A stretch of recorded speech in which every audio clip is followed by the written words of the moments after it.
Hello friends, आप सभी का आपके अपने यूट्यूब चैनल सक्सेस पथ पर बहुत बहुत स्वागत है। अगर आप चैनल पर नए हैं तो चैनल को सब्सक्राइब करें और बेल आइकन को प्रेस कर लें, जिससे कि हमारे नए वीडियो की नोटिफिकेशन आप तक पहुंचती रहे। आप सभी को पता है कि इस वीडियो की सीरीज़ में हम एसएससी जेई के प्रीवियस ईयर के सिविल इंजीनियर के क्वेश्चन सॉल्व कर रहे हैं। इसके पहले हमने 3 पेपर को डिस्कस कर चुके हैं। 2005, 2007 और 2008 के पेपर को हम डिस्कस कर चुके हैं एसएससी जेई के सिविल इंजीनियर से रिलेटेड जो भी टेक्निकल पार्ट के क्वेश्चन थे, उसी को हम केवल डिस्कस कर रहे हैं। तो जिसका लिंक आपको डिस्क्रिप्शन में मिल जाएगा, वहाँ से आप देख लीजिएगा। अभी हम इस वीडियो में 2009 के जो क्वेश्चन पेपर हैं सिविल से रिलेटेड, उसको हम डिस्कस करेंगे, टोटल 75 क्वेश्चन को, और विथ डिटेल सॉल्यूशन भी हम देखेंगे कि इनके जो भी अदर इम्पोर्टेंट पॉइंट हैं इस क्वेश्चन से रिलेटेड, उसको भी हम देखने वाले हैं। तो अगर आपको वीडियो अच्छा लगे तो आप लाइक कीजिए और फ्रेंड्स को शेयर कीजिए। चलिए हम आज के क्वेश्चन को देखते हैं। आज का वाला क्वेश्चन है, संघनन की दर जो भी आपकी रेट ऑफ कंसोलिडेशन होती है तो ये किसके साथ बढ़ती है? तापमान घटने के साथ बढ़ती है, या फिर तापमान बढ़ने के साथ बढ़ती है, या तापमान से स्वतंत्र है? तो ये आपका जो रेट ऑफ कंसोलिडेशन होता है ये तापमान बढ़ने के साथ बढ़ती है, यानी कि ऑप्शन नंबर बी आपका सही आंसर होगा। तो तापमान बढ़ने के साथ रेट ऑफ कंसोलिडेशन आपकी बढ़ती है, याद रखेंगे। इसके पॉइंट भी देख लेते हैं हम, कुछ जो इंपॉर्टेंट पॉइंट है इससे related. Factors affecting rate of consolidation. First point आपका है, the rate of consolidation increases with increase in temperature. जो रेट ऑफ कंसोलिडेशन है वो इंक्रीज होगा किसके साथ? Increase in temperature, increase in temperature के साथ इंक्रीज होगा। दूसरा पॉइंट हमारा है, decreases with increase of liquid limit, decrease होगा with increase of liquid limit. तीसरा पॉइंट आपका है, changes with increase in effective stress, change होगा जो रेट ऑफ कंसोलिडेशन है वो आपका चेंज होगा किसके साथ? Increase in effective stress. तो 3 पॉइंट आपके इंपॉर्टेंट थे यहाँ पर। नेक्स्ट क्वेश्चन हम देखते हैं, ससंजन रहित मृदा होती है, जो आपकी कोहेजन लेस सॉइल होती है वो कौन सी है? तो सैंड आपकी ससंजन रहित मृदा होती है। यहाँ पर बी ऑप्शन आपका सही आंसर है, यानी कि बालू एक ससंजन रहित मृदा है। इसके बारे में भी हम कुछ पॉइंट देख लेते हैं कि कोहेजन लेस सॉइल आपकी कौन होती है और कोहेजी सॉइल आपकी क्या होती है। तो ये आपका फर्स्ट पॉइंट आपका है कोहेजन लेस सॉइल, इसको डिटेल में देख लीजिएगा। Lacking cohesion among particles such as in the case of sand a cohesionless soil, any free running type of soil such as sand or gravel whose strength depends on friction between particles is called cohesionless soil, also called frictional, इसको हम frictional भी बोल सकते हैं। कोहेजी soil आपकी क्या होती है? It is hard to break up when dry and exhibit significant cohesion when submerged. Cohesive soil include clayey silt, sandy clay, slitty clay, clay and organic clay.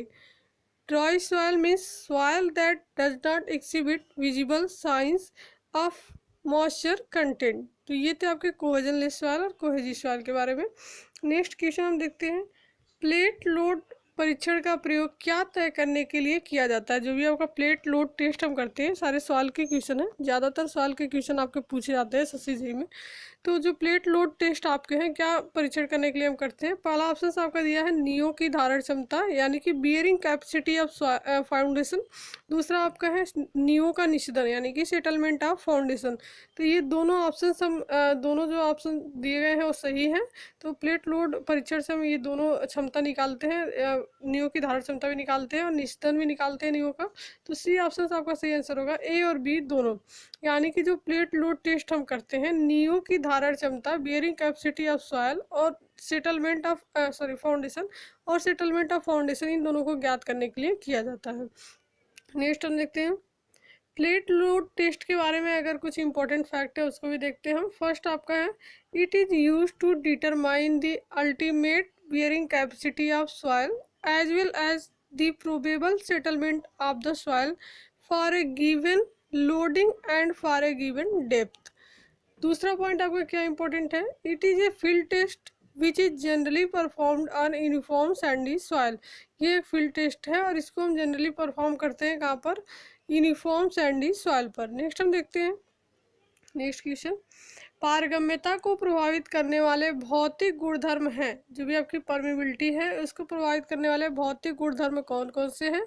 तो पहला ऑप्शन से आपका दिया गया केवल श्यानता, केवल एकक भार, या फिर श्यानता और एकक भार दोनों। तो यहाँ पर आपका सी ऑप्शन सही आंसर है। श्यानता यानी कि विस्कोसिटी और यूनिट वेट तो दोनों प्रभावित करते हैं पारगम्यता को। तो अगर आपको क्वेश्चन में कुछ भी डाउट लग रहा हो, कुछ भी कन्फ्यूजन हो, तो आप कमेंट बॉक्स में कमेंट जरूर करें। नेक्स्ट हम देखते हैं, जिस मृदा द्रव्यमान की रिक्तियां केवल वायु से भरी हैं उसे कहते हैं शुष्क मृदा। जब मृदा द्रव्यमान की रिक्तियां केवल वायु से भरी होंगी, उसमें वाटर नहीं होगा, तो आपका शुष्क मृदा यानी कि ड्राई सॉइल कहलाएंगी। सी ऑप्शन यहाँ पर सही आंसर है। इसके बारे में हम देख लेते हैं शुष्क मृदा कैसे कहलाएंगी। देखिए, if the whites of a soil mass are full of air only, the soil is termed as dry soil। जब आपका ये जो भी whites है वो केवल वायु से भरे हुए हैं, केवल हवा से भरे हुए हैं, तो आपकी जो मृदा होगी, जो सॉलिड होगी, शुष्क मृदा कहलाएगी, ड्राई सॉइल कहलाएगी। अगर यही आपका वाटर होता तो ये ड्राई सॉइल नहीं होती। अगर ये फिर आपका तीन फिगर इसका बनता है यहाँ पर, एक आपका एयर एंड सॉलिड हो गया, एक आपका वाटर एंड सॉलिड होगा, और तीसरा जो आपका होगा सेचुरेटेड जो सॉइल होता है, इसमें आपका एयर, वाटर और सॉलिड दोनों होता है। नेक्स्ट हम देखते हैं,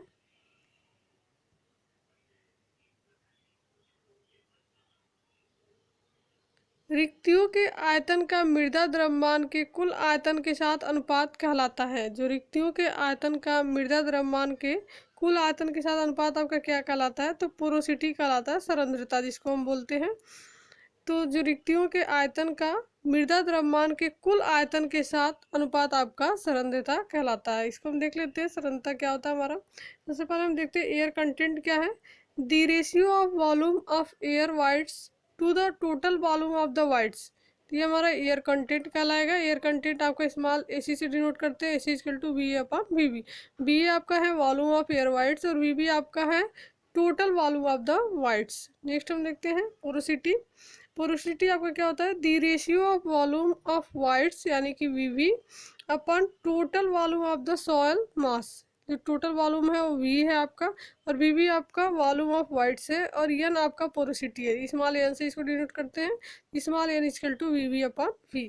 तीसरा पॉइंट हमारा है voids ratio. The ratio of volume of voids to the volume of the solids. इसको हम स्मॉल e से डिनोट करते हैं वाइट्स को। E equal to VB upon VS। VB आपका है वॉल्यूम ऑफ वाइट्स और VS आपका है volume of the solids. Next हम देखते हैं, पिक्नोमीटर का प्रयोग क्या जानने के लिए किया जाता है? पिक्नोमीटर का प्रयोग हम क्या जानने के लिए करते हैं? तो पहला ऑप्शन आपका दिया जल की मात्रा और रिक्ति अनुपात, आपेक्षिक घनत्व और शुष्क घनत्व, या फिर जल की मात्रा और आपेक्षिक घनत्व। तो सी ऑप्शन आपका सही आंसर यहाँ पे है। जो हम पिक्नोमीटर का प्रयोग करते हैं जल की मात्रा, क्वांटिटी ऑफ वाटर, और आपेक्षिक घनत्व दोनों को ज्ञात करने के लिए हम करते हैं। नेक्स्ट हम देखते हैं, जब किसी मृदा की सुघट्य यानी कि प्लास्टिक सीमा उसकी द्रव सीमा से अधिक हो तब सुघट्यता सूचकांक होगा। जब किसी मृदा का सॉइल का प्लास्टिक लिमिट उसकी लिक्विड लिमिट से अधिक हो तब जो आपका प्लास्टिसिटी इंडेक्स होता है 0 होता है। बी ऑप्शन आपका सही आंसर है। जब प्लास्टिक लिमिट लिक्विड लिमिट से अधिक हो तो आपका प्लास्टिसिटी इंडेक्स 0 होता है, 0 होता है। तो यहाँ पर बी ऑप्शन आपका सही होगा। देखते हैं हम आपका प्लास्टिसिटी इंडेक्स क्या होता है। देखिए, ये आपका प्लास्टिसिटी इंडेक्स है जिसको हम IP से डिनोट करते हैं। आई आपका इंडेक्स है और P आपका प्लास्टिसिटी को डिनोट करता है। ऐसे आपका WL minus WP, IP equal to क्या हो गया? WL minus WP। तो यहाँ पर आपका L आपका लिक्विड को डिनोट करता है और P आपका प्लास्टिक को, तो WL minus WP। When the plastic limit are a soil is, देखिए, when the plastic limit of a soil is greater than the liquid limit then the plasticity index is reported as 0। soil will be non plastic। ठीक है, तो इसको ये हमारा 0 होता है जब लिक्विड लिमिट प्लास्टिक लिमिट से अधिक हो। नेक्स्ट हम देखते हैं, ईंट की चिमनी स्थित होती है यदि परिणामी प्रणोद मध्य 1/3 के बीच स्थित हो। ईंट की चिमनी स्थित रहेगी जब परिणामी प्रणोद मध्य 1/3 के बीच स्थित होगा। तो यहाँ पर आपका ऑप्शन नंबर A सही आंसर है। नेक्स्ट हम देखते हैं, किसी खुले सिरे वाले पतले बेलनाकार कोश पर एक समान आंतरिक दाब डाला जाए तो उस पर पड़ेगा। किसी खुले सिरे वाले पतले बेलनाकार कोश पर एक समान अगर आंतरिक दाब डाला जाए तो उस पर पड़ेगा, क्या पड़ेगा? परिधीय प्रतिबल और अनुदैर्ध्य प्रतिबल दोनों। तो यहाँ पर आपका सी ऑप्शन सी होगा कि परिधीय प्रतिबल और अनुदैर्ध्य प्रतिबल दोनों उस पर पड़ेगा। नेक्स्ट हम देखते हैं, जड़त्व आघूर्ण एक संकल्पना है जो लागू होती है। किस स्थिति में लागू होगी है? घूर्णी निकाय की स्थिति में। जड़त्व आघूर्ण एक संकल्पना है जो हमारी घूर्णी निकाय की स्थिति में लागू होती है। नेक्स्ट हम देखते हैं, जब किसी स्तंभ में क्रिस्टा नहीं होगा, ये आपका तनुता अनुपात होगा। जब किसी स्तंभ में तनुता अनुपात यानी कि सिलेंडरनेस रेशियो का मान जब 32 से 120 के मध्य होता है तो उसे हम क्या कहते हैं? उसे हम मध्यम कॉलम कहते हैं। जब आपका सिलेंडरनेस रेशियो यानी कि एसआर का मान जब आपका 32 से 120 के बीच में होगा तो आपका मध्यम कॉलम कहलाएगा। जब आपका 32 से कम होता है तो आपका लघु कॉलम यानी कि शॉर्ट कॉलम, और 120 से अधिक तो लॉन्ग कॉलम, और 32 से जब 120 के बीच में है तो आपका मध्यम कॉलम। तो यहाँ पर सी ऑप्शन आपका सही आंसर होगा। देख लेते हैं हम तीनों कॉलम के बारे में। क्लासिफिकेशन ऑफ कॉलम यहाँ पर दिया गया है, शॉर्ट कॉलम, मीडियम साइज और इंटरमीडिएट कॉलम, और तीसरा आपका होगा लॉन्ग कॉलम। तो सबसे पहले हम शॉर्ट कॉलम के बारे में देखते हैं। Columns which have length less than 8 times their respective diameters or slenderness ratio less than 32 यानी कि 32 are called short columns or stocky struts. जब उसका देखिए 32 से कम होगा तो हमारा शॉर्ट कॉलम कहलाएगा। फिर हम देखते हैं मीडियम के बारे में। मीडियम साइज और intermediate column, the columns which have their length varying from 8 times their diameter to 30 times their respective diameters are their slenderness ratio lying between 32 and 120। तो जब 32 से 120 के बीच में होगा तो हमारा ये मीडियम कॉलम कहलाएगा। लॉन्ग कॉलम हमारा कब कहलाता है? The columns having their length more than 30 time their respective diameters are cylinderness ratio more than their respective diameters are cylinderness ratio more than 120। जब आपका 120 से अधिक होगा तो आपका लॉन्ग कॉलम, 32 से 120 के बीच में है तो आपका मध्यम कॉलम, और 32 से कम है तो आपका छोटा कॉलम। तो तीनों में याद रखेंगे।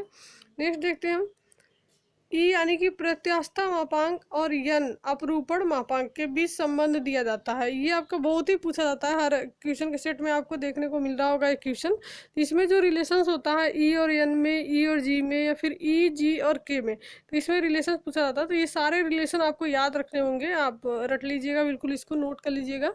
इंपॉर्टेंट पॉइंट इसके बारे में हम देखने वाले हैं। तो यहाँ पर जो आपका ई और एन में रिलेशंस है आपका है E is equal to 2n into 1 plus mu से।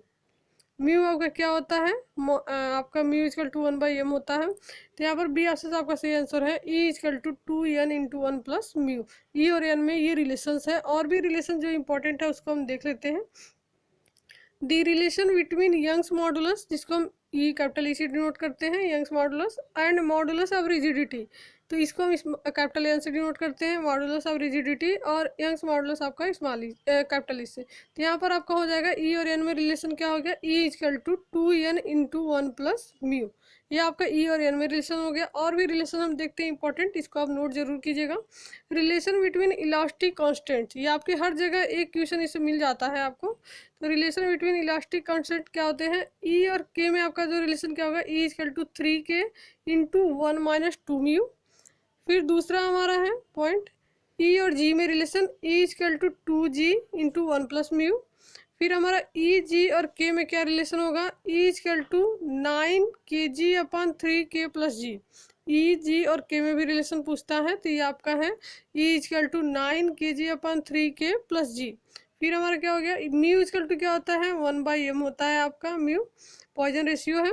और इसके बराबर क्या हम रख सकते हैं? 3k माइनस 2g या अपॉन 6k प्लस 2g।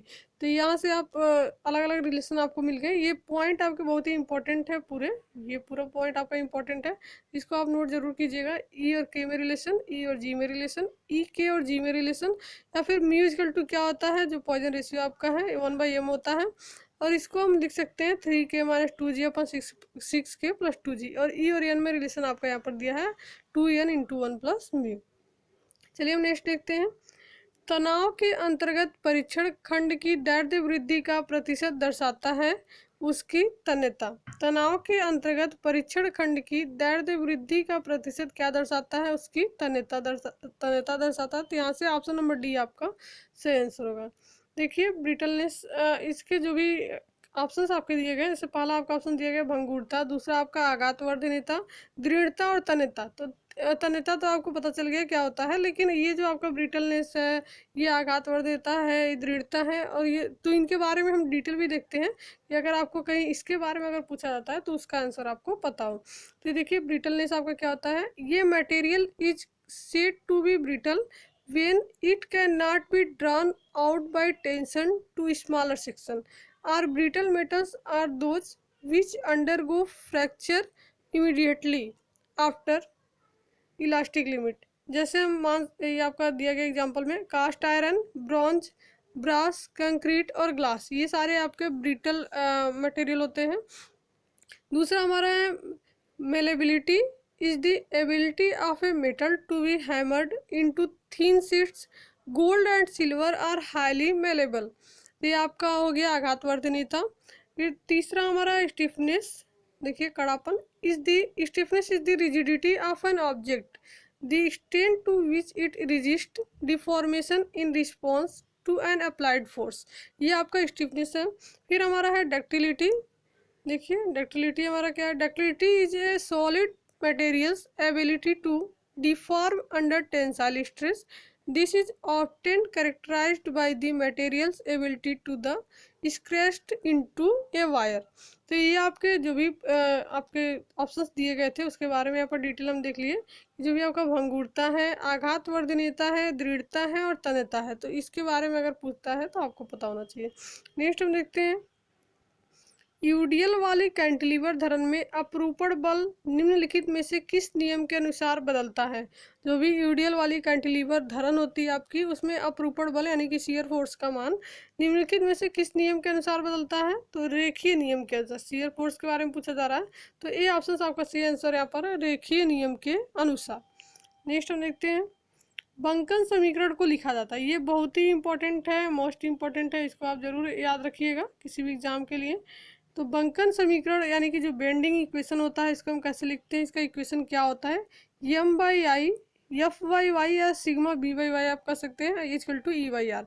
ये तीनों आपस में बराबर होते हैं, ठीक है। तो ये आपका यहाँ पर बेंडिंग इक्वेशन है, M by I equal to sigma B by Y या ई बाई आर। ये तीनों आपस में बराबर होंगे। ये तीनों यूज कैसे होते हैं? जैसे मान लीजिए, देखिए एम और ई आई का मान आपको पता है, सिग्मा बी का मान पता है, वाई का मान नहीं पता। तो इन दोनों को हम एक दूसरे के बराबर रख के यहाँ पर वाई का मान निकाल सकते हैं। इसी तरह से अगर आपको एम और आई का मान पता है, ई का मान पता है, आर का मान नहीं पता है, तो एम और आई को ई और आर के बराबर हम रख के आर का मान यहाँ से निकाल सकते हैं। इसी तरह से इन दोनों को, मतलब किसी भी दो पार्ट को एक साथ हम रख के किसी का मान हम ज्ञात कर सकते हैं। तो ये आपका बेंडिंग इक्वेशन है जो बहुत ही इंपॉर्टेंट है, याद रखेंगे। देखिए यहाँ पर बेंडिंग इक्वेशन क्या दिए गए, M by I sigma by Y E by R, where M equal to क्या है, moment of resistance, I equal to आपका है moment of inertia of section about neutral axis, E equal to Young's modulus of elasticity, और R equal to आपका है radius of curvature of N A, और sigma B क्या है, bending stress है। इसको हम एफ से भी डिनोट कर सकते हैं। यहाँ पर आपका ये सारी चीज़ें बता दी गई हैं। ये आपका बेंडिंग इक्वेशन है जो बहुत ही इंपॉर्टेंट है, आप याद रखेंगे। नेक्स्ट हम देखते हैं, उसी गहराई के लिए सबसे भारी आई सेक्शन होती है। किसी भी गहराई के लिए, जैसे मान लीजिए कोई भी गहराई दी गई है, उसके लिए सबसे भारी आई सेक्शंस कौन सी होंगी? तो उनके अलग अलग कोड दिए गए होते हैं, ये आपके कोड है सेक्शन के। तो इसमें से आपको बताना है सबसे भारी आई सेक्शन कौन सा होगा। तो यहाँ पर सी ऑप्शन आपका सही आंसर होगा। कैसे होगा? जो यहाँ पर एच है, जो तीसरे नंबर पर आपका जो भी लेटर लिखा गया है, उसका कुछ मतलब होता है आपका। यहाँ पर देखिए इन चारों का मतलब है, तो यहाँ से हम तीसरे वाले समझेंगे। जो एच आपका लिखा गया है, एच मीन्स आपका होगा हैवी। यहाँ पर एल मीन्स आपका होगा, यहाँ पर देखिए लो होगा, मीडियम होगा, और डब्लू का मतलब वाइड होता है। चौड़े के बारे में अगर पूछा जाएगा, चौड़ा सेक्शन कौन सा है, तो आई एस डब्ल्यू बी होगा। अगर मध्यम के बारे में पूछा जाएगा तो ISMB, अगर छोटे के बारे में पूछा जाएगा, हल्के के बारे में, तो लाइट आपका ये ISLB हो गया, और भारी के बारे में पूछा जाएगा तो ISHB, यानी कि H का मतलब आपका हैवी होता है, तो यहाँ से ISHB आपका होगा। किसी भी गहराई के लिए सबसे भारी आई सेक्शन आपका ISHB, H का मतलब हैवी होता है, तो यहाँ से हम पहचान लेंगे। यहाँ से भी याद रखिएगा, पहले वाले में जो तीसरे नंबर पे जो आपका लिखा गया लेटर, इसको हम देखते हैं। तो यल का आपका क्या है, यल मीन्स आपका होगा लाइट, और यम मीन्स आपका होगा मीडियम, एच मीन्स आपका होगा हैवी, और डब्ल्यू मीन्स आपका होगा वाइड। तो याद रखेंगे हम। यहाँ पर देखिए, यहाँ पर डिटेल भी आपको दिया गया है।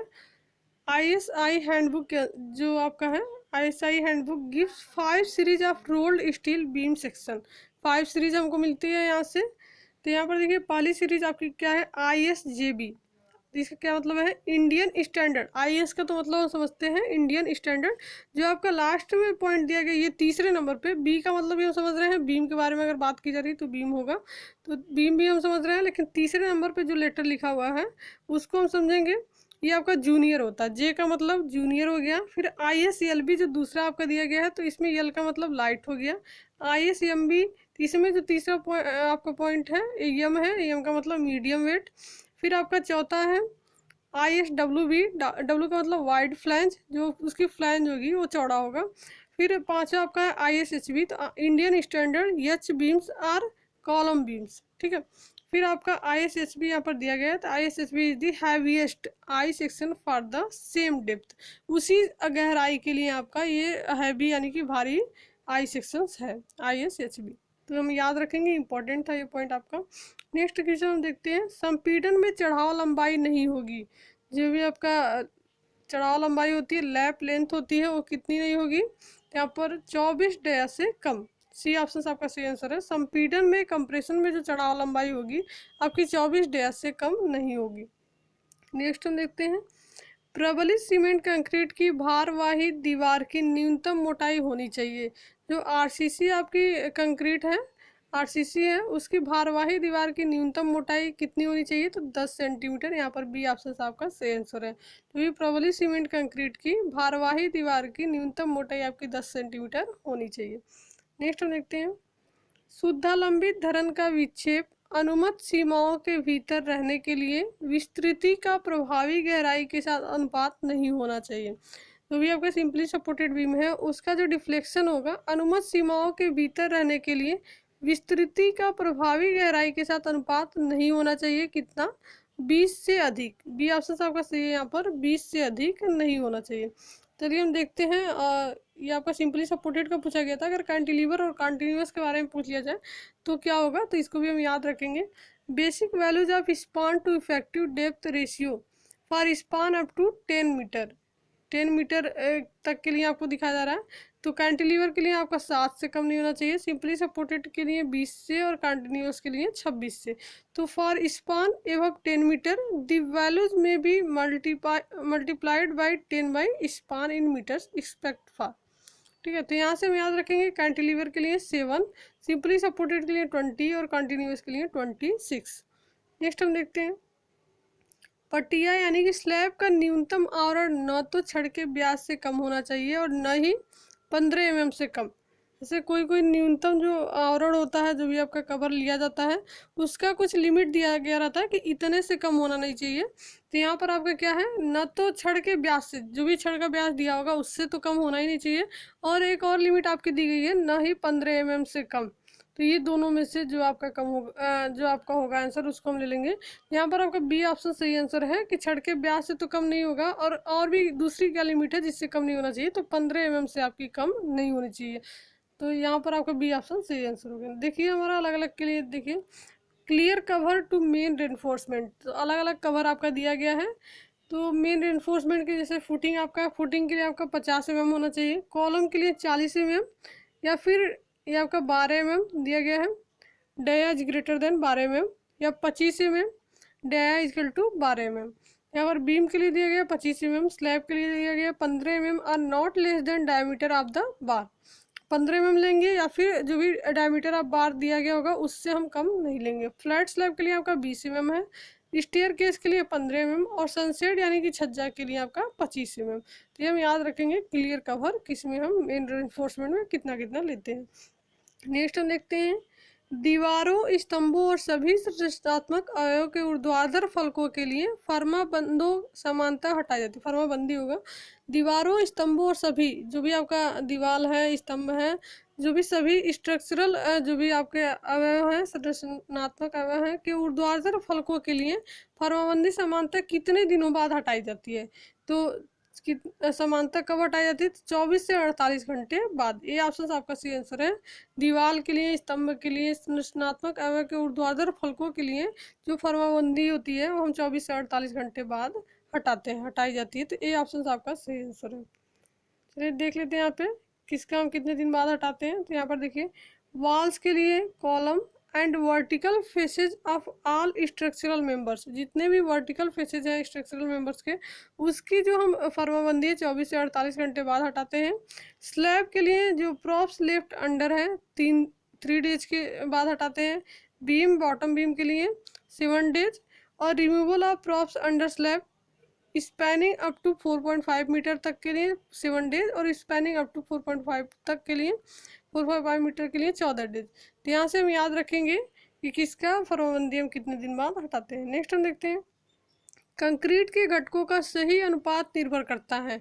जो कंक्रीट के कंपोनेंट्स हैं उसके सही अनुपात किस पे निर्भर करेगा? बालू के फूलने पर, जल की मात्रा पर या फिर अवशोषण पर।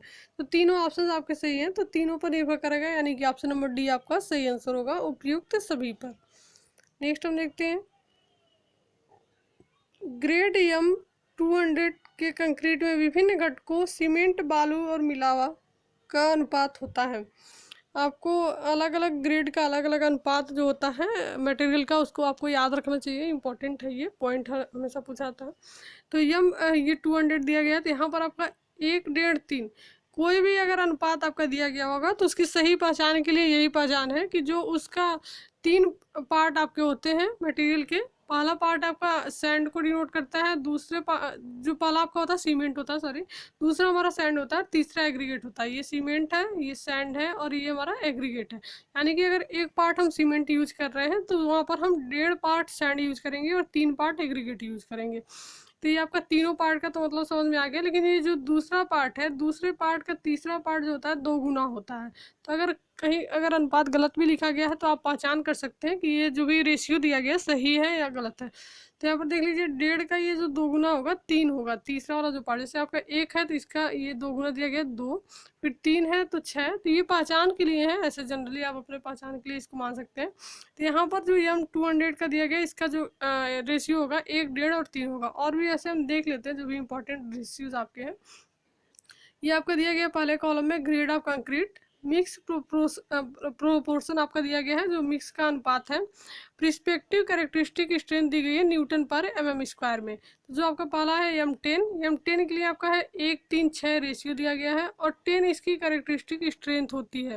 जो आपका M के साथ जो न्यूमेरिकल वैल्यू लिखी होती है, पहले भी आपको बताया जा चुका है, न्यूटन पर mm² में या MPa में, उसकी कैरेक्टरिस्टिक कंप्रेसिव स्ट्रेंथ आपकी कंक्रीट की दी हुई होती है। यानी कि M10 का क्या हो जाएगा 10 न्यूटन पर mm², M15 का 15 न्यूटन पर mm², 20 का 20 न्यूटन पर mm², 25 का 25 न्यूटन पर mm²। तो ये हम याद रखेंगे, कभी भी इसकी कैरेक्टरिस्टिक कंप्रेसिव स्ट्रेंथ पूछी जाती है तो ये वही मान हो जाता है जो एम के साथ लिखा हुआ रहता है, न्यूटन पर mm² या MPa में हम बोल सकते हैं। इसका रेशियो आप याद रखेंगे, मिक्स प्रोपोर्शन जो आपका दिया है, M10 का आपका होता है 1, 3, 6, M15 का आपका होता है 1, 2, 4, M20 का होता है 1, 1.5, 3 और M25 का होता है 1, 1, 2। ये चारों इंपॉर्टेंट हैं, पूछे जाते हैं तो याद रखेंगे। नेक्स्ट हम देखते हैं पृथक्कन को रोकने के लिए कंक्रीट स्थापन की अधिकतम ऊंचाई होती है। पृथक्कन को रोकने के लिए तो आपकी 100 सेंटीमीटर होगी। यहाँ पर ए ऑप्शन आपका सही आंसर है। पृथक्कन को रोकने के लिए कंक्रीट की स्थापन की अधिकतम ऊंचाई आपकी 100 सेंटीमीटर होती है।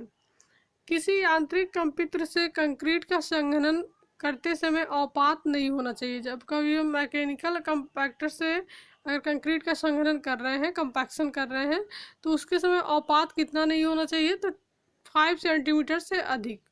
मैकेनिकल वाइब्रेटर से अगर हम कंक्रीट का कंपैक्शन कर रहे हैं तो उसका जो भी स्लम्प होता है, स्लम्प आपका 5 सेंटीमीटर से अधिक नहीं होना चाहिए। यहाँ पर बी ऑप्शन आपका सही आंसर है।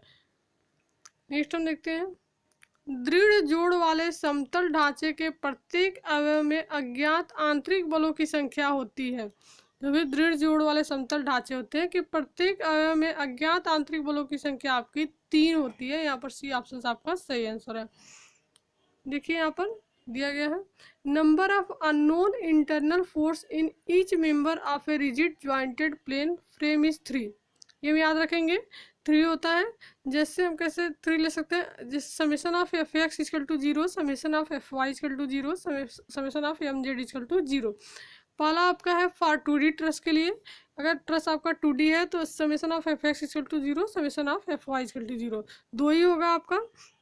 फिर हम देखते हैं दूसरा पॉइंट, फॉर 3D ट्रस के लिए आपका 3 होगा, summation of F X equal to 0 होगा, summation of F Y equal to 0 होगा, summation of F Z equal to भी 0 होगा। फिर हम देखते हैं तीसरा point, for 2D rigid frame के लिए, इसमें भी आपका 3 होगा, summation of F X equal to 0, summation of F Y equal to 0, summation of M Z equal to 0। ठीक है, यहाँ पर फिर हम चौथा पॉइंट देखते हैं, फॉर 3D रिजिड फ्रेम के लिए F X equal to 0, F Y equal to 0, F Z equal to 0, M X equal to 0, M Y equal to 0, M Z equal to 0। जो भी फोर्स है मूवमेंट है सभी का मान आपका 0 है। नेक्स्ट हम देखते हैं, कंपित्र द्वारा संघनन के लिए कंक्रीट अनुपयुक्त होता है यदि वह सुघट्य हो। यदि वो प्लास्टिक होगा, सुघट्य होगा, तो कंपित्र यानी कि जो भी आपका वाइब्रेटर होता है उसके द्वारा संघनन के लिए कंक्रीट अनुपयुक्त होता है यदि वह सुघट्य होते हैं। यहाँ पर डी ऑप्शन आपका सही आंसर होगा। नेक्स्ट हम देखते हैं, परिवहन के दौरान मसाले से मोटे मिलावे के अलग हो जाने को हम क्या करते हैं। ये क्वेश्चन वेरी वेरी इंपॉर्टेंट है, हर एग्जाम में आपको मिल जाता है। परिवहन के दौरान और ताजे मिलाए गए कंक्रीट के दौरान, ये दोनों क्वेश्चन आपसे पूछे जाते हैं। तो परिवहन के दौरान मसाले से मोटे मिलावे के अलग हो जाने को हम क्या कहेंगे, पृथक्करण यानी कि सेग्रीगेशन जिसको हम बोलते हैं। दूसरा आपका ब्लीडिंग होता है, निस्त्रवण जिसको हम बोलते हैं। विसर्पण और संकुचन से इसका कोई लेना देना नहीं है। यहाँ पर आपके 2 ही पॉइंट पे कन्फ्यूजन होता है, सेग्रीगेशन और ब्लीडिंग दोनों में। तो यहाँ पर आपका ये याद रखेंगे, जब भी परिवहन के दौरान, जैसे हम कोई अगर मसाला हम बना लिए हैं, तैयार कर लिए हैं और उसको एक जगह से दूसरी जगह हमको ले जाना है, यूज कहीं और करना है ले जाके, तो ले जाते टाइम क्या होता है, जो मोटा मिला होता है वो अलग होने लगता है मसाले से, तो इसको हम सेग्रीगेशन बोलेंगे, पृथक्करण बोलेंगे। जब हमारा मसाले से मोटा मिलाव अलग होने लगे तो वो पृथक्करण कहलाता है। और जब मसाले से हमारे जो भी सारे कण हैं, बालू है, पानी है, मतलब बहने की प्रक्रिया जब उसमें आ जाए तो उसको हम निस्त्रवण यानी कि ब्लीडिंग बोलते हैं। जब भी हम मसाला डालते हैं और वो बहने लगे, बहने की प्रवृत्ति में आ जाए तो हमारा निस्त्रवण कहलाता है, ब्लीडिंग कहलाता है। तो ये दोनों पॉइंट याद रखेंगे। ताजे मिलाए गए कंक्रीट से आपका बालू, सीमेंट और पानी के अलग होने की जो प्रक्रिया होती है वो हमारी निस्त्रवण कहलाती है, वहाँ पर ब्लीडिंग कहलाती है। लेकिन यहाँ पर जो आपको पूछा जा रहा है, परिवहन के दौरान मसाले से मोटे मिलावे के अलग होने की क्रिया को हम क्या कहते हैं, सेग्रीगेशन कहते हैं। तो ये पॉइंट हम याद रखेंगे। अगर एक भी क्लियर है आपको तो दूसरा अपने आप आपको याद रहेगा। तो एक आप याद कर लीजिए, दूसरा आपको वैसे ही कंफर्म हो जाएगा। देखिए यहाँ पर सेग्रीगेशन और ब्लीडिंग के बारे में हम देख लेते, जो भी इंपॉर्टेंट पॉइंट आपके दिए गए, जैसे 4 ऑप्शन दिए गए, चारों ऑप्शन के बारे में हम डिटेल देखेंगे। आपका जो भी ब्लीडिंग होता है क्या होता है, विसर्पण क्रीप दिया गया तो क्रीप के बारे में भी देखेंगे, सेग्रीगेशन के बारे में भी देखेंगे और संकुचन के बारे में, श्रिंकेज के बारे में भी हम देखेंगे। चलिए हम देखते हैं। पहला हमारा है segregation. Segregation can be defined as the separation of the constituent material or concrete or separation of coarse aggregates from mortar। ये आपका सेग्रीगेशन है। जब आप कोर्स एग्रीगेट मोर्टार से, मसाले से अलग होने लगे, मोटा मिलावा, तो हमारा सेग्रीगेशन कहलाता है। एक पॉइंट आप याद रखेंगे, ये good concrete is one in which all the ingredients are properly distributed to make a homogeneous mixture. तो एक पॉइंट हमको यहाँ पर याद रखना है सेग्रीगेशन के बारे में, कि जब जो भी आपका परिवहन के दौरान जो हम मसाला ले जाते हैं उसमें से अगर मोटा मिलावा अलग होने लगे तो हमारा सेग्रीगेशन कहलाएगा। ब्लीडिंग हमारा क्या है, bleeding in concrete is sometimes referred as water gain. It is a particular form of segregation in which some of the water from the concrete comes out to the surface of the concrete being of the lowest specific gravity among all the ingredients of concrete। जब पानी आपका अलग होने लगे मसाले से, पानी से बहने की प्रवृत्ति में आ जाए आपका जो भी मसाला आप तैयार किए गए हैं, तो उसको हम ब्लीडिंग बोलेंगे। नेक्स्ट हम देखते हैं क्रीप इन कंक्रीट। क्रीप क्या होता है, concrete creep is defined as deformation of structure under sustained load. Basically Long term pressure or stress on concrete can make it change shape. This deformation usually occurs in the direction the force is being applied. जो आपका ये आपका क्रिप कहलाता है। जैसे मान लीजिए कोई आपका मेंबर ऐसे है, कोई आपका दिया गया है और इसमें हम लोड लगा रहे हैं, एक लोड आपका एक ही डायरेक्शन में यहाँ पर लगा रहे हैं। जहाँ भी ये कमजोर होगा इसका पार्ट, वहाँ से क्रिप कट जाएगा, ठीक है। तो इसी को हम क्रीप बोलते हैं। जहाँ से ये क्रीप मुड़ जाएगा उसके इसके शेप में चेंज हो जाता है, क्रीप होता है। तो नेक्स्ट हम देखते हैं श्रिंकेज क्या होगा। Shrinkage of concrete, shrinkage of concrete is the time dependent strain measured is an unloaded and unstrained specimen at constant temperature. तो ये थे आपके 4 पॉइंट, चारों पॉइंट इंपॉर्टेंट है, याद रखेंगे। नेक्स्ट हम देखते हैं कौन से कंक्रीट ग्रेड के लिए साधारण कंक्रीट का प्रयोग नहीं किया जाता है। कौन से कंक्रीट ग्रेड के लिए साधारण कंक्रीट का हम प्रयोग नहीं करते। तो M400 जो यहाँ पर दिया गया है M400, इसका प्रयोग हम साधारण कंक्रीट के, जैसे कंक्रीट को 3 पार्ट में डिवाइड किया गया है, उसको हम अभी देखेंगे डिटेल में। तो यहाँ पर आपका M400 जो आपका कंक्रीट का ग्रेड है, इसको साधारण कंक्रीट का प्रयोग नहीं करते हैं। देखिए हम इसको डिटेल में देखते हैं। इंपॉर्टेंट है, ये भी आपसे पूछा जाता है कि ऑर्डिनरी कंक्रीट में कौन कौन से कंक्रीट के ग्रेड आते हैं, स्टैंडर्ड कंक्रीट में कौन कौन से ग्रेड आते हैं और हाई स्ट्रेंथ कंक्रीट के ग्रेड कौन कौन से होते हैं। तो यहाँ पर देखिए M10 से M80 तक आपको कंक्रीट का ग्रेड मिलेगा टोटल, और इनको 3 पार्ट में डिवाइड किया गया है। ये आपका पहला आपका ग्रुप है, ये ग्रुप दिया गया है यहाँ पर, और यहाँ पर ग्रेड डिजाइनेशन दिया गया है। तो ऑर्डिनरी जो कंक्रीट होती है इसमें 3 ग्रेड आते हैं आपके। ये तो हम याद रखेंगे, मिनिमम आपका M10 और मैक्सिमम आपका M80 है। तो M10, M15 और M20, ये तीनों ग्रेड की कंक्रीट आपकी ऑर्डिनरी कंक्रीट कहलाती है। फिर हम देखते हैं स्टैंडर्ड कंक्रीट। अब उसके बाद M20 के बाद M25 से M55 तक। तो स्टैंडर्ड कंक्रीट आपकी क्या है, M25, 30, 35, 40, 45, 50, 55। तो M25 से M55 ग्रेड तक की कंक्रीट आपकी स्टैंडर्ड कंक्रीट की श्रेणी में आती है। फिर हम हमारा है हाई स्ट्रेंथ कंक्रीट, तो M60 से M80 तक की। तो हम मिनिमम और मैक्सिमम याद रखेंगे। M10 से M80 आपका होता है। M10 से 3 ग्रेड की कंक्रीट, ऊपर से 3 ग्रेड की कंक्रीट आपकी फर्स्ट श्रेणी में आ गई, यानी कि ऑर्डिनरी कंक्रीट में। और नीचे आपका क्या है, M60 से M80 तक। तो 5 ग्रेड नीचे से हम याद रखेंगे कि ये हमारा हाई स्ट्रेंथ में आता है, और जो भी मीडियम का बच रहा है वो सारा हमारा स्टैंडर्ड कंक्रीट में आता है।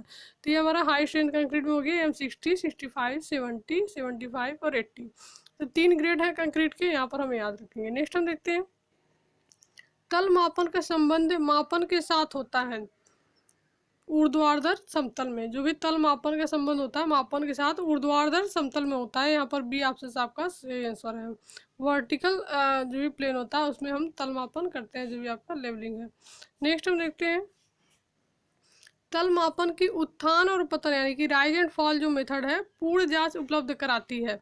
राइज एंड फॉल मेथड कैसे हम ज्ञात करते हैं, लेवलिंग का एक जो भी आपका इंपॉर्टेंट पॉइंट है, इंपॉर्टेंट टॉपिक है। राइज एंड फॉल मेथड और HI मेथड, दोनों मेथड सॉल्व करने के तरीके हैं आपके, जो भी न्यूमेरिकल पूछे जाते हैं लेवलिंग से। तो उसका भी वीडियो बहुत अच्छा आपको मिल जाएगा, जिसका लिंक आपको डिस्क्रिप्शन में दिया जा रहा है, वहाँ से आप देख लीजिएगा। बहुत ही इंपॉर्टेंट टॉपिक है, इसको एक बार अगर वीडियो देख लेते हैं तो आपकी टॉपिक पूरी क्लियर हो जाएगी। और जो भी सर्वे का WCB टू RB कन्वर्जन या RB टू WCB कन्वर्जन होता है, जो इंपॉर्टेंट है किसी भी कंपटीशन एग्जाम के लिए भी, और अगर आप अभी स्टडी कर रहे हैं तो उसके लिए भी, तो उसका लिंक भी आपको डिस्क्रिप्शन में मिल जाएगा, वहाँ से आप जाके देख सकते हैं। चलिए हम देखते हैं जो भी तल मापन की उत्थान और पतन विधि है पूर्ण जांच उपलब्ध कराती है। किसकी किसकी पूर्ण जांच उपलब्ध कराती है, राइज एंड फॉल मेथड में। यहाँ पर आपको पता दिया गया पश्च दृष्टि पर यानी कि बैक साइड, मध्यवर्ती दृष्टि इंटरमीडिएट साइड, और अग्र दृष्टि यानी कि फॉर साइड, जिसको हम BS, FS और IS बोलते हैं। पहला हमारा BS है, दूसरा हमारा IS है और तीसरा हमारा FS है। तो राइज एंड फॉल में हमारा तीनों पे यानी कि उपयुक्त सभी पर हमारी जो जाँच है उपलब्ध हो जाती है राइज एंड फॉल पे। नेक्स्ट हम देखते हैं द्विबिंदु और त्रिबिंदु समस्या किसकी विधियां हैं। ये आपका प्लेन टेबल सर्वे का पार्ट है, प्लेन टेबल भी आपके लिए इंपॉर्टेंट है। तो द्विबिंदु और त्रिबिंदु समस्या किसकी विधियां हैं, तो ये आपकी पुनर्परिच्छेदन की विधियां हैं। अगर आपको ये टॉपिक अच्छे से पढ़ना होगा तो आप कमेंट बॉक्स में ज़रूर कमेंट कीजिएगा, इसको अब डिटेल में आपको बताया जाएगा, प्लेन टेबल सर्वे को पूरी डिटेल में। इसके 4 मेथड होते हैं आपके प्लेन टेबल के, रेडिएशन, इंटरसेक्शन, ट्रेवर्सिंग और रिसेक्शन। 2 मेथड तो आपको पॉइंट को पता करने के लिए करते हैं और 2 मेथड हम स्टेशन को पता करने के लिए करते हैं। तो 4 मेथड है टोटल। यहाँ पर जो द्विबिंदु 2 पॉइंट प्रॉब्लम और 3 पॉइंट प्रॉब्लम है, ये हमारे कौन सी विधि के अंतर्गत आती है, तो रिसेक्शन मेथड के ये अंतर्गत आती है। और तीनों मेथड तो हम सिंपली जनरली ऐसे सॉल्व कर लेते हैं। पहला आपका रेडिएशन, दूसरा आपका इंटरसेक्शन और ट्रेवर्सिंग। ये तीनों मेथड में कोई और अलग से विधियाँ नहीं होती है। केवल जो आपका रिसेक्शन मेथड होता है, जिसको हम पुनर्परिच्छेदन विधि बोलते हैं, इसमें आपके 2 प्रॉब्लम आते हैं और दोनों प्रॉब्लम को कई मतलब 2-2 या 3-3 मेथड। द्विबिंदु समस्या तो आपको ऐसे एक ही मेथड से सॉल्व हो जाती है, लेकिन जो त्रिबिंदु समस्या, इसके सॉल्व करने के भी 3 मेथड हैं। तो बहुत डिटेल में यहाँ पर नहीं जाएंगे। अगर आपको प्लेन टेबल पढ़ना होगा तो आप कमेंट बॉक्स में कमेंट जरूर कीजिएगा। नेक्स्ट हम देखते हैं, यहाँ पर थोड़े डिटेल में दिया गया है, आप यहाँ से पढ़ लीजिएगा स्क्रीनशॉट लेके। Methods of plane tabling for locating details, radiation method और इंटरसेक्शन मेथड है। फिर हम देखते हैं for locating plane table situation, तो ट्रेवर्सिंग और रिसेक्शन, यहाँ पर हम यूज़ करते हैं ट्रेवर्सिंग और रिसेक्शन का। रिसेक्शन में आपके देखिए orientation by trough compass, orientation by back sighting, orientation by 2 point problem और 3 पॉइंट प्रॉब्लम। तो ओरिएंटेशन के जो मेथड है, आपसे अगर एग्जाम में पूछा जाए कि कौन कौन से मेथड है, तो 2 पॉइंट प्रॉब्लम भी है, 3 पॉइंट प्रॉब्लम है, बैक साइड से भी ओरिएंटेशन कर सकते हैं और ट्रफ कंपास से भी, जिससे हम नॉर्थ डायरेक्शन दिखाते हैं ट्रफ कंपास से हम, तो ट्रफ कंपास से भी हम ओरिएंटेशन कर सकते हैं। नेक्स्ट हम देखते हैं सर्वेक्षक कंपास पे अवलोकित बेयरिंग होते हैं। जो भी हमारा कंपास भी बहुत ही इंपॉर्टेंट टॉपिक है। अगर सर्वे का कोई भी टॉपिक अगर आपको क्लियर नहीं होता है, कहीं कोई भी डाउट है, तो आप कमेंट बॉक्स में कमेंट कर सकते हैं, या फिर अगर इसके कोई भी टॉपिक को आपको डिटेल में पढ़ना है तो भी आप बता सकते हैं कमेंट बॉक्स में, तो उस टॉपिक को आपको डिटेल में बताया जाएगा। देखिए सर्वेक्षक कंपास में अवलोकित बेयरिंग होते हैं। कौन से बियरिंग सर्वेक्षक कंपास में होते हैं, तो समानित बियरिंग होते हैं, जिसको हम रिड्यूस्ड बियरिंग या क्वाड्रेंटल बियरिंग बोलते हैं, आरबी या क्यूबी इसको हम बोलते हैं। तो ये हमारे सर्वेक्षक कंपास में होते हैं, यानी कि जो सर्वेयर कंपास होता है आपका आरबी या क्यूबी बियरिंग पे आधारित होता है। और जो आपका प्रिज्मेटिक कंपास होता है वो आपका पूर्ण वृत्त बियरिंग पे आधारित होता है, WCB सिस्टम पे। तो 2 आपके कंपास होते हैं, एक सर्वेक्षक सर्वेयर कंपास और एक प्रिज्मेटिक कंपास। तो दोनों में एक आपका जो मेन डिफरेंस है वो हम याद रखेंगे, मेन पॉइंट। जो आपका WCB सिस्टम है वो आपका प्रिज्मेटिक कंपास आपका WCB सिस्टम पे आधारित होता है और सर्वेयर कंपास आपका RB सिस्टम पे आधारित होता है। ये दोनों है। तो यहाँ पर जो इस क्वेश्चन का आंसर होगा आपका समानित बियरिंग में होगा, यानी कि RB बियरिंग।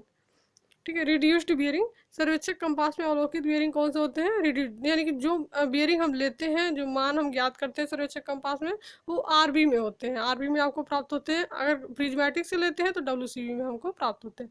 आरबी और WCB का क्या मतलब है, WCB आपका क्या है, होल सर्किल बियरिंग, यानी कि पूरा 360 डिग्री तक हमको वहाँ पर एंगल मिल जाते हैं, और आरबी में हमारे केवल 0 से 90 डिग्री तक ही एंगल मिल पाते हैं। तो इसका लिंक आपको डिस्क्रिप्शन में दिया जा रहा है, आरबी और WCB कन्वर्जन का। दोनों आपका है WCB टू RB कन्वर्जन और RB से WCB कन्वर्जन। तो इसको आप डिटेल में ज़रूर देख लीजिएगा, नीचे लिंक आपको डिस्क्रिप्शन में दिया जा रहा है। देखिए यहाँ पर थोड़ा बहुत आपको बता दिया गया है।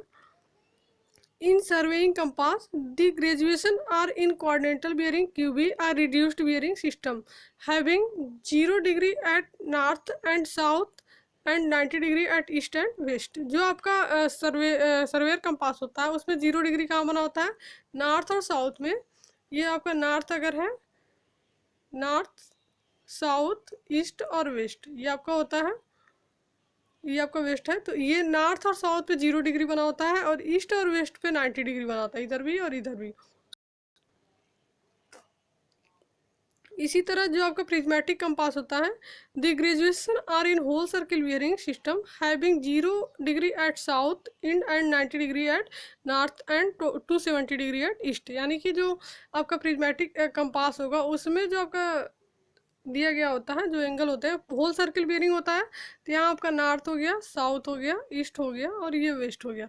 तो ये आपका नॉर्थ में 0 डिग्री होता है, ईस्ट में आपका 90 डिग्री होगा, साउथ में आपका 180 डिग्री होगा, वेस्ट में आपका 270 डिग्री होगा, और जो नॉर्थ में फिर आपके जहाँ पर 0 डिग्री होता है यहीं पे आपका 360 डिग्री भी होता है। तो ये आपका होल सर्किल बियरिंग है, इसमें टोटल हम 360 डिग्री तक एंगल प्राप्त करते हैं, और आरबी में हम केवल 90 डिग्री तक एंगल प्राप्त कर सकते हैं। ये आपका आरबी है, 0 डिग्री यहाँ पर, 0 डिग्री यहाँ पर, 90 डिग्री यहाँ पर और 90 डिग्री यहाँ पर, यानी कि नॉर्थ, साउथ, ईस्ट और वेस्ट। तो यहाँ पर हम 0 से 90 डिग्री तक ही एंगल प्राप्त कर सकते हैं। नॉर्थ से हम इधर ईस्ट तक लेते हैं, फिर साउथ से ईस्ट लेते हैं, नॉर्थ से वेस्ट और साउथ से वेस्ट। इसके मतलब इससे ज़्यादा हम नहीं चल पाते हैं, 90 डिग्री तक ही चलते हैं।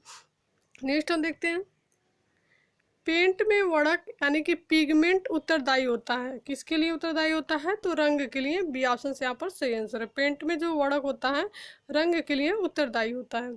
नेक्स्ट हम देखते हैं, रेजिन होते हैं उपयुक्त सभी, यानी कि जल में विलेय, स्पिरिट में विलेय और निशों में प्रयुक्त, ये आपके रेजिन होते हैं।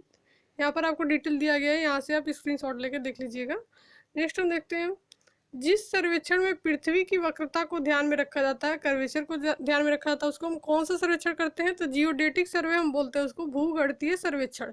जिस सर्वेक्षण में पृथ्वी की वक्रता को, कर्वेचर को ध्यान में रखा जाता है उसको हम भूगणितीय सर्वेक्षण यानी कि जियोडेटिक सर्वे हम बोलते हैं। तो यहाँ पर ए ऑप्शन आपका सही आंसर है। यहाँ पर देख लीजिए, प्लेन सर्वे हम किसे कहते हैं, जियोडेटिक सर्वे किसे कहते हैं, तो पूरी डिटेल आपकी दी गई है। सर्वे पे अगर लेक्चर आपको चाहिए तो आप जरूर कमेंट बॉक्स में कमेंट कीजिएगा, आपको बहुत अच्छे से सर्वे पे लेक्चर प्रोवाइड किया जाएगा। नेक्स्ट हम देखते हैं, किसी मीट्रिक श्रृंखला में कड़ियों की संख्या प्रति मीटर रन हो सकती है। मीट्रिक चेन में आपकी कड़ियों की संख्या प्रति मीटर कितनी होती है? तो 1 मीटर में 5 कड़ियाँ, 5 कड़ियों की संख्या होती है, 5 होती है। तो बी ऑप्शन आपका सही आंसर है। यहाँ पर डिटेल में दिया गया है, मैट्रिक चेन में कड़ियों की संख्या कितनी होती है, उनकी टोटल लंबाई क्या होती है, लिंक्स कितने होते हैं, या गंटर चेन में कितनी होती है, इंजीनियर चेन में क्या होती है, रेवेन्यू चेन में क्या होती है। तो यहाँ से आप डिटेल देख लीजिएगा। नेक्स्ट हम देखते हैं, यदि पी और डी रिवेटों के अंतराल और सकल व्यास है तो रिवेटित जोड़ की दक्षता ईटा दी जाती है। जो नीटा का मान है वो दिया जाता है पी माइनस डी अपन पी से। तो यहाँ से आपका बी ऑप्शन सही हो जाएगा। बी ऑप्शन आपका सही आंसर है। नेक्स्ट हम देखते हैं, स्तंभ जोड़ पट्टी यानी कि स्प्लाइस का प्रयोग किसे बढ़ाने के लिए किया जाता है? स्प्लाइस का प्रयोग हम स्तंभ की लंबाई को बढ़ाने के लिए करते हैं। यहाँ पर ए ऑप्शन आपका सही आंसर है। नेक्स्ट हम देखते हैं, स्टील में अनुमत बंकन प्रतिबल होता है, कितना होता है? परमिसिबल जो बेंडिंग स्ट्रेस होता है वो कितना होता है स्टील में? तो 1890 kg per centimeter square. B option से आप सही आंसर है। नेक्स्ट हम देखते हैं, रिवेटों का न्यूनतम अंतराल नहीं होगा, कितने से कम नहीं होगा रिवेटों का न्यूनतम अंतराल? तो 2.5 डी से कम नहीं होगा। बी ऑप्शन आपका सही आंसर है। नेक्स्ट हम देखते हैं, यहाँ पर दिया गया पिच ऑफ रिवेट्स कितना होता है, मिनिमम पिच कितना होगा, मैक्सिमम कितना होगा। तो यहाँ से आप देख लीजिएगा, यहाँ पर देख लीजिए, मिनिमम पिच आपका 2.5 टाइम्स से यानी 5D से कम नहीं होगा। जो मैक्सिमम पिच आपका होगा, देखिए 16 टी और 200 mm, which ever is less in tension member. जो भी एक क्वेश्चन आपको पिछले लेक्चर में मिला था, टेंशन मेंबर के लिए आपका 16 टी और 200 mm, जो इसमें से मिनिमम हो उसको हम लेते हैं, और कंप्रेशन मेंबर के लिए 12 टी या 200 mm, इनमें से जो लिस्ट होगा उसको हम लेंगे। नेक्स्ट हम देखते हैं, कैंचियों का लाभकारी अंतराल होता है, क्या होता है? L/4 से L/5 के बीच में। कैंचियों का जो लाभकारी अंतराल होता है L/4 से L/5 के बीच में होता है। बी ऑप्शन आपका सही आंसर है। यहाँ पर देखिए डिटेल दिया गया है, इसको आप लोग पढ़ लीजिएगा स्क्रीनशॉट लेके। नेक्स्ट हम देखते हैं, सामान्यतः एस्बेस्टस चादरों के साथ छत कैंची कोण नहीं होना चाहिए, कितने से कम? तो 30 डिग्री से कम। सामान्यतः एस्बेस्टस चादरों के साथ छत कैंची का कोण आपका 30 डिग्री से कम नहीं होना चाहिए। तो यहाँ पर बी ऑप्शन आपका सही आंसर है। नेक्स्ट हम देखते हैं, पास्कल का नियम कहता है कि विराम पर किसी तरल में किसी भी बिंदु पर दबाव का परिणामी सभी दिशाओं में एक समान होता है। ये पास्कल लॉ है, पास्कल लॉ भी इम्पोर्टेंट है आपके लिए। तो अभी हम देखते हैं, पास्कल का नियम कहता है कि विराम पर किसी तरल में किसी भी बिंदु पर दबाव का परिणाम सभी दिशाओं में एक समान होता है। तो यहाँ पर बी ऑप्शन सही है आपका, पास्कल लॉ के अकॉर्डिंग। यहाँ पर आपका पास्कल लॉ दिया गया है, the pressure at any point in A fluid at rest has the same magnitude in all direction. In other words, where a certain pressure is applied at any point in a fluid at rest, the pressure is equally transmitted in all the directions and to every other point in the fluid। Next हम देखते हैं, venturi मापी लाभकारी है क्योंकि, पहला option दिया गया, इसकी दाबोचता हानि बहुत कम है, इसका निस्तरण गुणांक आरफिस मापी के निस्तरण गुणांक से अधिक है, या इसकी यथार्थता काफ़ी अच्छी है। तो तीनों ऑप्शन आपके सही हैं। तो यहाँ पर ऑप्शन नंबर डी आपका सही आंसर होगा। नेक्स्ट हम देखते हैं, यहाँ पर दिया गया जैसे venturimeter is advantage because it has much smaller head loss. यहाँ पर देखिए फिर हमारा दिया गया है its coefficient of discharge, C D आपका क्या होता है, कोफिशियंट ऑफ डिस्चार्ज 0.98 होता है। Is more than for an orifice meter, C D 0.68 to 0.76 से इनसे अधिक होता है। Its accuracy is quite good. तीनों पॉइंट इसके लिए इंपॉर्टेंट है तो आप याद रखिएगा। नेक्स्ट हम देखते हैं वियर का ऊपरी पृष्ठ जिस पर पानी बहता है क्या कहलाता है। वियर का जो ऊपरी पृष्ठ होता है उसको हम शिखर बोलते हैं जिस पर हमारा पानी बहता है। वियर और बैराज के बारे में आप समझते होंगे, आपका हाइड्रोलिक्स का टॉपिक है। यहाँ पर देखिए नेक्स्ट हम देखते हैं ये आपका है, यहाँ पर दिखाया गया है ये जो वियर का ऊपरी शीर्ष है उसको हम क्या बोलेंगे, तो शिखर बोलते हैं हम उसको। नेक्स्ट हम देखते हैं समीकरण T tau equal to C plus S tan F, यहाँ पर इसके द्वारा दिया गया है। ये समीकरण किसका है, तो ये हमारा कुलाम द्वारा दिया गया है, कुलाम का समीकरण है ये। बी ऑप्शन से यहाँ पे सही आंसर होगा। देखिए यहाँ पर कुलाम का समीकरण दिया गया है tau F equal to C plus sigma dash into tan phi, तो ये आपका कुलाम का समीकरण है। सिग्मा डैश आपका क्या है, इफेक्टिव वर्टिकल स्ट्रेस, सी आपका कोहेजन है और फाइव आपका angle of internal friction of soil. Next हम देखते हैं अपरिबद्ध संपीड़न सामर्थ्य परीक्षण है, कौन सा है, अनप्रवाहित परीक्षण। अपरिबद्ध संपीड़न सामर्थ्य परीक्षण आपका अनप्रवाहित परीक्षण है, तो यहाँ पर ए ऑप्शन आपका सही आंसर होगा। यहाँ पर देखिए डिटेल दिया गया है, इसको देख लीजिएगा आप लोग। नेक्स्ट हम देखते हैं तरल का गुणधर्म जो उसके अपरूपक प्रतिबलों का प्रतिरोध तय करता है क्या कहलाता है। तरल का गुणधर्म जो उसके अपरूपक प्रतिबलों का प्रतिरोध तय करता है वह हमारा श्यानता कहलाता है। ये ऑप्शन आपका सही आंसर है। देखिए विस्कोसिटी क्या होती है, यहाँ पर चार ऑप्शन आपको दिए गए हैं। विस्कोसिटी, पृष्ठ तनाव, आसंजन, इसके बारे में हम देखते हैं। पहला आपका विस्कोसिटी है, it is that property of A fluid by virtue of which it offers resistance to the movement of one layer or fluid over an adjacent layer। Next हम देखते हैं सरफेस टेंशन के बारे में। The property of the liquid surface film to exert a tension is called the surface tension. इसी प्रकार के आपके एहेजन और कोहेजन के बारे में दिया गया है, तो इसको भी आप डिटेल में देख लीजिएगा। नेक्स्ट हम देखते हैं जिस नली का वाल्व क्रमशः खोला और बंद किया जा रहा हो उसमें प्रवाह एक उदाहरण है अस्थायी प्रवाह का। जो बार बार खोला और बंद किया जा रहा है तो उसका जो प्रवाह है किसका उदाहरण होगा, अस्थायी प्रवाह का होगा। बी ऑप्शन आपका सही आंसर है। यहाँ पर दिया गया है स्टेडी फ्लो, रोटेशनल फ्लो और ई रोटेशनल फ्लो के बारे में। नेक्स्ट हम देखते हैं 3 दिन के बाद साधारण पोर्टलैंड सीमेंट का संपीड़न सामर्थ्य कम नहीं होना चाहिए। तो आपका अलग अलग होता है, 3 दिन के बाद कितना होना चाहिए, 7 दिन के बाद कितना होना चाहिए, 28 दिन के बाद कितना होना चाहिए, तो इसका भी हम डिटेल में देखेंगे। तो 3 दिन के बाद जो आपका साधारण पोर्टलैंड सीमेंट का संपीड़न सामर्थ्य किससे कम नहीं होना चाहिए, 150 kg पर सेंटीमीटर स्क्वायर से। डी ऑप्शन आपका यहाँ पर बिल्कुल सही आंसर है। चलिए हम देख लेते हैं कि इसके और भी संपीड़न सामर्थ्य कैसे दिए गए हैं। The compressive strength of ordinary Portland cement after 3 days should not be less then 16 Newton per mm square या फिर 150 kg per centimeter square. Newton metre में देता तो आपका न्यूटन mm में, तो 16 न्यूटन पर mm स्क्वायर होता है। यहाँ पर kg पर सेंटीमीटर स्क्वायर में आपका आंसर दिया गया है, तो 150 kg पर सेंटीमीटर स्क्वायर से कम नहीं होना चाहिए। नेक्स्ट हम देखते हैं सीमेंट की आरंभिक दृढ़ीकरण अवधि के उत्तरदायी उसका संगठक है।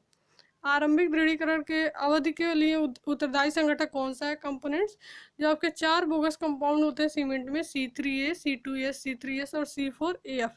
तो इसमें से आपका C3A है जो सबसे पहले पानी के साथ क्रिया करके जमना स्टार्ट हो जाता है, अपनी सेटिंग मतलब सेटिंग इसकी स्टार्ट हो जाती है सबसे पहले, तो C3A है आरंभिक दृढ़ीकरण अवधि के लिए उत्तरदायी। नेक्स्ट हम देखते हैं यहाँ पर देखिए ट्राई कैल्शियम एल्यूमिनेट के बारे में दिया गया। C3 आपका 5 से 11% ऑफ सीमेंट में यूज़ करते हैं इसको। It rapid react with water, ये बहुत ही फास्ट रिएक्ट करता है वाटर के साथ। High heat of hydration and responsible for flash set. Next हम देखते हैं वृक्ष की आयु जिसका परीक्षण करके ज्ञात की जा सकती है, क्या है वृक्ष की आयु हम कैसे ज्ञात कर सकते हैं किसी वृक्ष की आयु, तो वलयाकार वलय से जो एनुलर रिंग्स होती हैं वृक्ष की, उससे हम ज्ञात करें। जैसे आपका अगर कोई भी वृक्ष हम काट लिए हैं तो उसका जो आपका एक पार्ट होता है, अगर सामने से हम उसको देख रहे हैं कटे हुए पार्ट को, तो इसमें जैसे गोल गोल आपको ये लाइन दिखाई देंगी, ऐसे सर्किल में सर्किल दिखाई देती है। तो यही आपकी ये जो सर्किल होती है ये एनुलर रिंग्स होती हैं। इस सर्किल को हम काउंट करके, जैसे हमारी 1 2 3 4 सर्किल यहाँ पर बनी हुई है, तो जितनी सर्किल उसमें बनी होंगी उतनी वृक्ष की आयु होती है, तो एज होती है ब्रिज की। तो वही हम ज्ञात कर सकते हैं उसके सर्किल को काउंट करके, यानी कि जो भी एनुलर रिंग्स उसके हैं, जितने रिंग्स बने होंगे उसमें उतनी उस ब्रिज की आयु पूर्ण हो चुकी होगी। तो यहाँ से हम एनुलर रिंग्स को काउंट करके ब्रिज की आयु ज्ञात कर सकते हैं। टिम्बर का लेक्चर आपको डिस्क्रिप्शन में मिल जाएगा, वहाँ से आप जाके देख सकते हैं। सारे ऑब्जेक्टिव क्वेश्चन टिम्बर को आपको वहाँ पे मिल जाएंगे। यहाँ पर आपका क्या ऑप्शन हो गया? बी ऑप्शन सही आंसर हो गया। वलयाकार वलय यानी कि एनुलर रिंग्स को काउंट करके हम ब्रिज की आयु पता कर सकते हैं। नेक्स्ट हम देखते हैं एस्बेस्टस है। एस्बेस्टस आपका क्या है? तो पहला आपका दिया गया छत बनाने के लिए प्रयुक्त नालीदार चादर, एक आधा अग्निशह द्रव्य या फिर एक कार्बनिक पदार्थ। तो तीनों ऑप्शन आपके सही हैं, तो यहाँ पर डी ऑप्शन आपका सही आंसर हो जाएगा, उपयुक्त सभी। यहाँ पर आपके एस्बेस्टस के बारे में डिटेल दिया गया है, तो यहाँ से आप लोग देख लीजिएगा। नेक्स्ट हम देखते हैं निम्नलिखित में से कौन सा सेल है? सेल के बारे में पूछा जा रहा है, कौन सा सेल है? पहला ऑप्शन दिया गया क्वार्टजाइट, माइका, जिप्सम या उपयुक्त में से कोई नहीं। तो यहाँ पर जो सी ऑप्शन आपका दिया गया है ये आपका सेल है, यानी कि जिप्सम से एक सेल है। और जो दोनों आपके दिए गए हैं ए और बी, ये क्या है? ये दोनों आपके खनिज हैं, ये दोनों सेल नहीं है, खनिज है। तो सी ऑप्शन आपका सही आंसर होगा, जिप्सम। देखिए quartz and mica are minerals.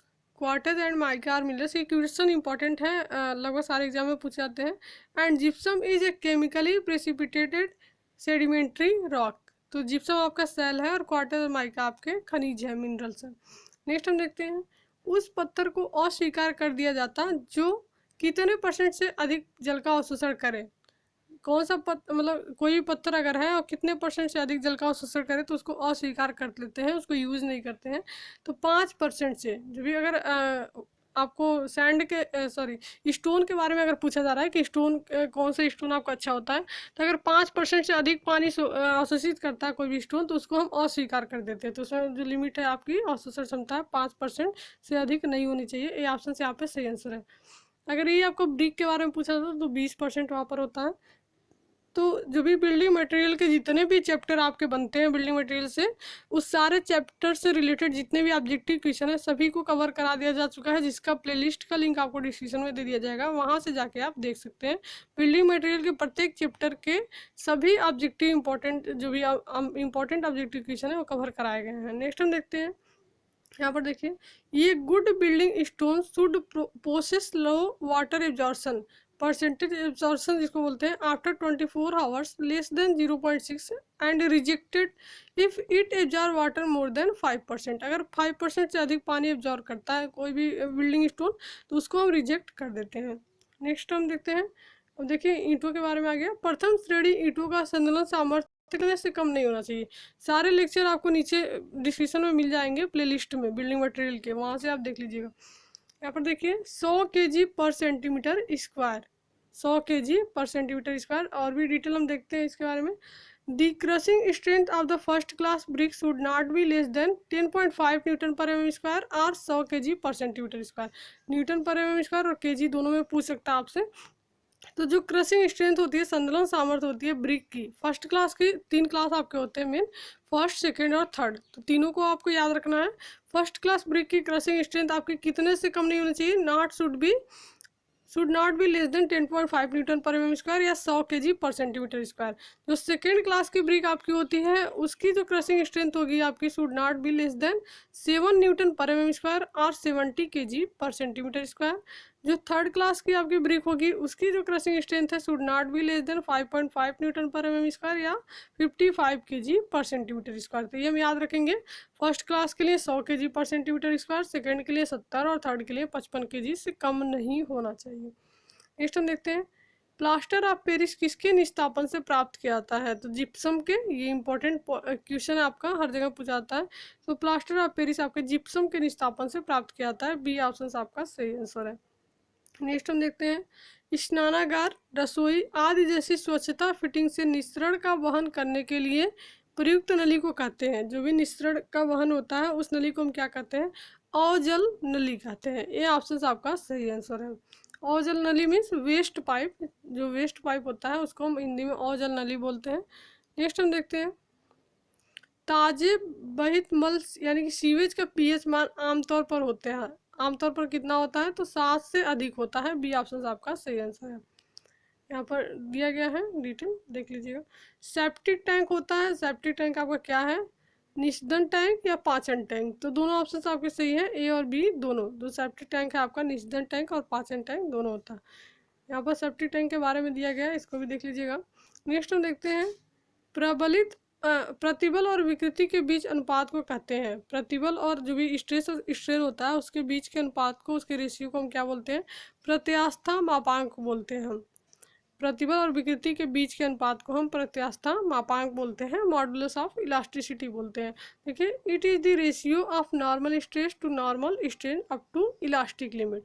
तो E equal to normal stress upon normal strain यानी कि sigma upon E.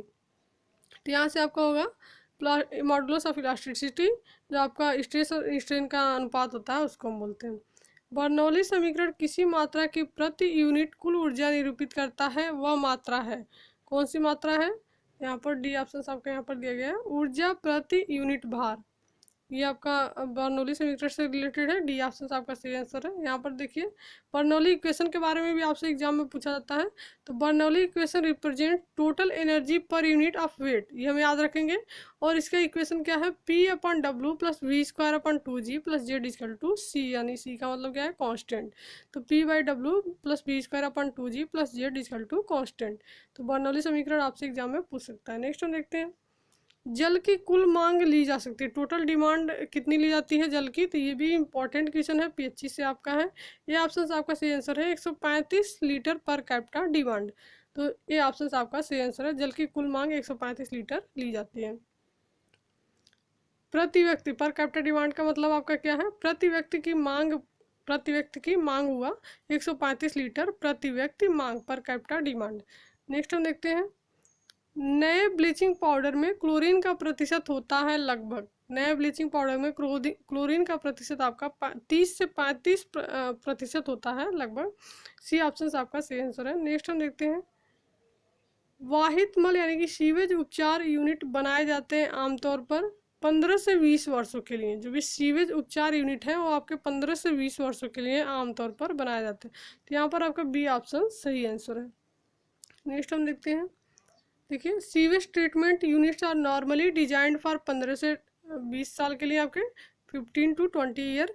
Sewerage system is use आपके देखिए यूजुअली डिजाइंड फॉर 25 ईयर्स। तो सीवेज ट्रीटमेंट यूनिट्स आपके 15 से 20 साल के लिए, और सीवरेज जो सिस्टम होता है 25 साल के लिए, याद रखेंगे हम। नेक्स्ट हम देखते हैं, IS 456/2000 के अनुसार किसी स्तंभ में अधिकतम प्रबलन होता है, मैक्सिमम रेनफोर्स कितना होता है, 6% होता है, 6%। तो सी ऑप्शन आपका सही आंसर है, यहाँ पर दिया गया है।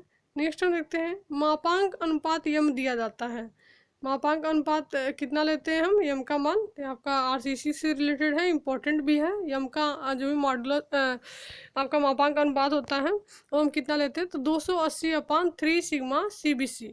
सी ऑप्शन आपका सही आंसर है, 280/3 सिग्मा। अगर सिग्मा CBC का मान आपको पता है तो यहाँ से हम यम का मान फाइंड कर सकते हैं, तो 3 सिग्मा CBC। सी ऑप्शन आपका सही आंसर है। यहाँ पर देखिए, दी मॉडुलर रेशियो आपका दिया गया है, यम इक्वल टू, इसको स्मॉल लेटर नोट करते हैं, 280/3 सिग्मा CBC। सिग्मा CBC क्या है, यहाँ पे परमिजिबल कंप्रेसिव स्ट्रेस है due to bending in concrete in newton per mm²। Next हम देखते हैं, चल भार और अचल भार के लिए भार गुणांक है, जो आपका लोड फैक्टर होता है कितना होता है, तो 2.2 और 1.5। चल भार के लिए 2.2 और अचल भार के लिए 1.5 आपका लोड फैक्टर है। बी ऑप्शन आपका सही आंसर है। यहाँ पर देखिए दिया हुआ है 2.2 एंड 1.5, यहाँ पर लोड फैक्टर आपका दिया गया है चल और अचल भार के लिए। नेक्स्ट हम देखते हैं, कंक्रीट के लिए आंशिक सुरक्षा गुणांक कितना है, तो 1.5 है आंशिक सुरक्षा गुणांक, फैक्टर ऑफ सेफ्टी। यहाँ पर देख लीजिए, कंक्रीट के लिए दिया गया है partial safety factor of for concrete, concrete के लिए आपका 1.5 होगा और आपका स्टील के लिए 1.15 होगा। तो दोनों में थोड़ा सा मिस्टेक डिफरेंस है आपका, याद रखेंगे। कंक्रीट के लिए जो आपका फैक्टर ऑफ सेफ्टी है 1.5 लेते हैं और स्टील के लिए 1.15 लेते हैं, दोनों इंपॉर्टेंट है। नेक्स्ट हम देखते हैं, प्रसार जोड़ लगाए जाते हैं यदि कंक्रीट संरचनाओं की लंबाई हो, कितने से अधिक होगी तो 45 मीटर से अगर अधिक है कंक्रीट संरचनाओं की लंबाई तो वहाँ पर हम प्रसार जोड़ लगाएंगे। नेक्स्ट हम देखते हैं, बालू का वर्गीकरण बहुत विभिन्नता पैदा कराता है, कंक्रीट की स्वीकार्यता में, कंक्रीट के सामर्थ्य में या फिर कंक्रीट के टिकाऊपन में। तो तीनों ऑप्शन यहाँ पे सही है, तो डी ऑप्शन आपका सही आंसर होगा। बालू का वर्गीकरण उपयुक्त सभी में बहुत विभिन्नता पैदा कराता है। नेक्स्ट हम देखते हैं, यहाँ पर देखिए, grading of sand causes create variation in किसमें है, workability of concrete, strength of concrete, durability of concrete और handling and placing of concrete. तो ये चारों ऑप्शंस आपके हैं। नेक्स्ट हम देखते हैं, यम 200 कंक्रीट वर्ग का अनुमत संपीड़न सामर्थ्य क्या है। तो इसमें आपको बिल्कुल नहीं सोचना है, कई बार आपको बताया जा चुका है। यम के साथ जो न्यूमेरिकल वैल्यू दी हुई थी वही उसका पर जो भी कंप्रेसिव स्ट्रेंथ होता है, कैरेक्टरिस्टिक कंप्रेसिव स्ट्रेंथ वही होती है। तो 200 kg per centimeter square, C option आपका सही आंसर है।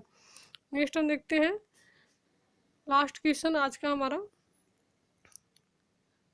यदि कोई धरण बंधन में विफल हो जाए तो उसके बंधन सामर्थ्य को बड़ी किफायत से बढ़ाया जा सकता है। कैसे हम बढ़ा सकते हैं, पतली छड़ों का प्रयोग अधिक संख्या में करके। जब कोई धरण आपका बंधन में विफल हो जाए तो उसके बंधन सामर्थ्य को हम बड़ी किफायत से बढ़ा सकते हैं पतली छड़ों का प्रयोग अधिक संख्या में करके। तो बी ऑप्शन से यहाँ पे सही आंसर है।